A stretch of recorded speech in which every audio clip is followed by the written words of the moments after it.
Observer Research Foundation, 10th of October 2023, Nepal's circumspect relations with malign China.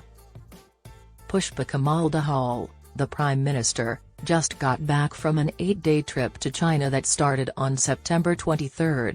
This time, a 13-point joint statement spanning a variety of topics was released by China and Nepal. They decided to finalize the China-Nepal Electric Power Cooperation Plan, reactivate the border checkpoints, reopen all border crossings between the two countries, and work together to develop biomass, solar, wind, and hydropower, as well as to strengthen the Belt and Road Initiative, BRI. In addition, they decided to sell agricultural products to China by breeding yaks, cows, and other domesticated animals in Nepal. In addition, they chose to support the establishment of stronger ties between the planning commissions of China and Nepal and to collaborate in areas including digital economy, agriculture, fisheries, and low-carbon and green development. China expressed a solid willingness to send more volunteers and Chinese-language instructors to Nepal to strengthen the cultural ties between the two countries. It has also promised to support the translation and publishing of ancient writings and to fortify institutions like the Confucius Institutes and the China Cultural Center in Nepal. A significant agreement was also reached between China and Nepal to build a 220 kV cross-border transmission line between Geelong-Keirang, China, and Rajawagadi-Chilaim, Nepal. When this project is finished, it will offer a vital conduit for exchanging power between the two nations. It is anticipated that Nepal will be able to diversify its energy market and lessen its reliance on India for power sales by exporting its excess power to China via this transmission line. There would also be frequent flights from Pokhara International Airport to China. The Exim Bank of China provided financial backing for the airport's construction. Although it opened on January 1, not a single international flight has occurred there since, resulting in significant economic losses. Dahal also traveled to Tibet to see Kailash Mansarovar, the holiest site on the Hindu liturgical calendar. To make it easier for pilgrims from India and Nepal to travel between the well-known Hindu sites of Kailash Mansarovar, Nepal hopes to build a vital route connecting Simkot. Nepal hopes that by doing this, it will draw Hindu pilgrims from India as well as other parts of the world. The northern Nepalese district headquarters of Simkot, the Humla region, is about 160 kilometers from Mansarovar Lake. The path from Simkot to Mansarovar Lake is significantly more difficult for travelers, even though this route to Mansarovar may be most advantageous for pilgrims from Nepal and India regarding travel expenses, distance, time, and visas.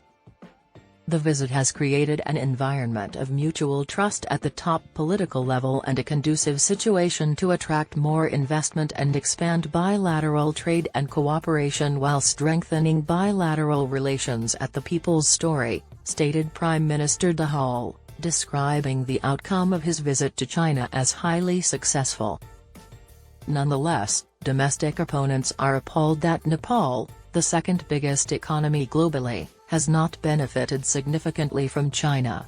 According to them, Nepal did nothing to persuade China to re-evaluate its divisive new map that compromises the nation's geographical integrity.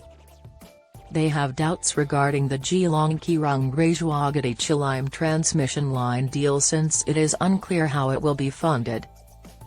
Concerns have also been raised over China's failure to turn the financing for Pokhara International Airport into a grant.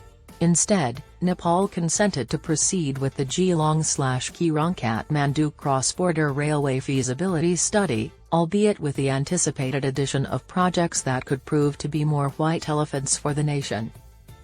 Prime Minister Dahal is also criticized for failing to persuade China to lift non-tariff trade restrictions, such as the stringent requirements for standard certification and evidence of origin for industrial and agricultural products before they may be exported to China. This exact cause is also to blame for Nepal's rapidly increasing trade deficit with China annually. Nepal imported commodities from China valued at 49.5 billion Indian rupees in 2013-14. By 2022-23, that amount had nearly tripled to 138.75 billion Indian rupees. Nepal's exports to China fell from 1.57 billion Indian rupees to 1.1 billion Indian rupees over the same period. Nepal's imports from China outweigh its exports to that nation by about 150 times.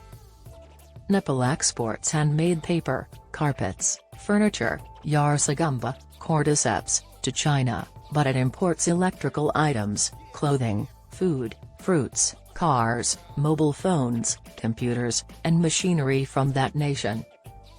On the eve of Prime Minister Dahal's visit to China, Nepal linked several elements, although it's unlikely that these will significantly affect the country's progress. The people of Nepal have been deceived since the Chinese side has not been able to guarantee that non-tariff barriers on Nepali exports to China will be lifted, nor will loans for projects such as the Pokhara International Airport be converted into grants. However, Dahal deserves some recognition for articulating Nepal's position on China's Belt and Road Initiative. The country would support projects under the initiative if funding were granted. However, under the BRI, China is more interested in lending money to Nepal than giving it grants. The inability of Nepal to carry out the more than 30 agreements it has struck with China over the years is a result of their divergent objectives. Additionally, though he did sign the Global Development Initiative, he may be credited for refusing to endorse Chinese President Xi Jinping's policies, such as the Global Security Initiative and the Global Cultural Initiative, which could have significant ramifications for Nepal and other South Asian nations.